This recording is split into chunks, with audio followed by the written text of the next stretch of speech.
किस विभाग में सैलरी देने के लिए पैसा नहीं है? कोई ये लालू प्रसाद यादव का राज चल रहा है कि प्रोफेसर का 1.5 साल तक पैसा नहीं मिल रहा है, किसी की सैलरी नहीं पेमेंट हो रहा है, लोग धरना प्रदर्शन कर रहा है। एक बार कहीं देखें, is that anybody has claim कि हाँ हमको पैसा नहीं मिला है? एक भी कोई सरकारी कर्मचारी? अब तेजस्वी यादव को पता नहीं कौन इन्फॉर्मेशन दे रहा है, तो उसको भी उजागर कीजिए। ऐसे कुछ कोई रिलेट करके कुछ भी बोल देना, कुछ भी बोल देना, कोई भी अमाउंट 100 करोड़ रुपया खर्चा हो रहा है, आप रैली करते हैं तो आप में खर्चा नहीं होता है, आप कहां से लाते हैं? वहीं से भारतीय जनता पार्टी भी ला रही है। पॉलिटिकल टूर बतला रहे हैं, इससे कुछ फायदा होने नहीं जा रहा है। पॉलिटिकल टूर है, that will time will come ना।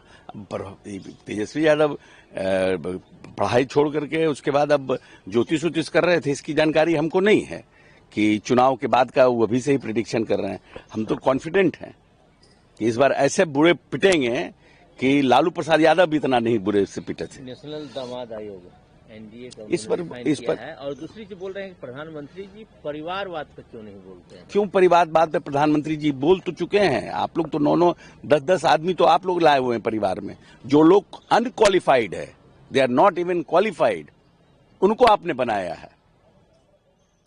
हम लोगों का तो छोड़ दीजिए, क्योंकि आपको ये लगता है कि किशोर कुणाल को लालू प्रसाद ने जब तक जिंदा रहे उनको प्रताड़ित करने में उनको बना नहीं।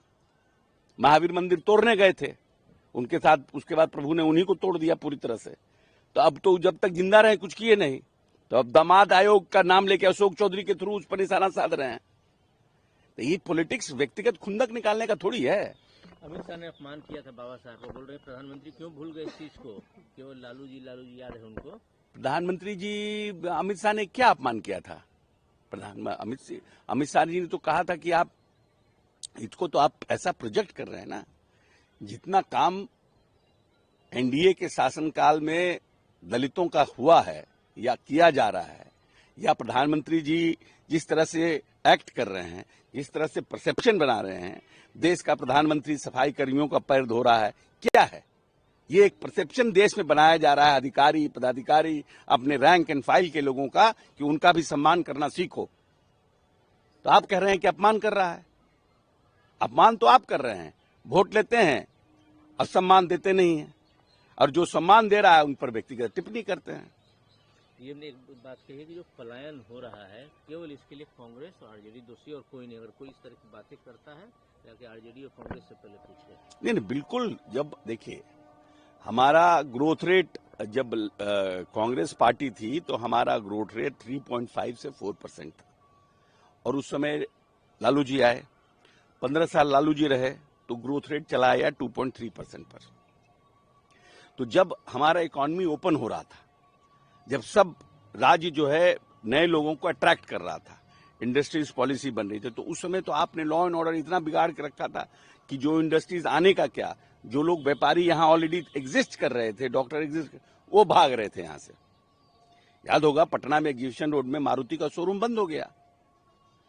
क्या आपने अपनी बेटी की शादी में इतना गाड़ी वहां से उठा लिया कि लोग लपेट के भागा यहां से? यहां तो कुछ हो नहीं सकता है। तो आप तो पूरी तरह से बिहार को पलायन करा दिए, लोग यहां से भागने लगे। लोग अब तो लोग वापस आ रहे हैं। नीतीश जी को 10 साल यही कराने में लग गया कि अब बिहार सुधर गया है, आओ आओ आओ। तो 10 साल के बाद आता था, झांकता था, फिर भाग जाता था कि पहले पता नहीं यही लोग तो वापस नहीं आ जाएगा। अब जाके तो भरोसा बढ़ा है, अब लोग आ रहे हैं। हम कटिहार में ही कल आर्मी के एक अफसर आए, बोले कि हम रिटायर्ड होने के बाद हम अपने गांव आ गए हैं।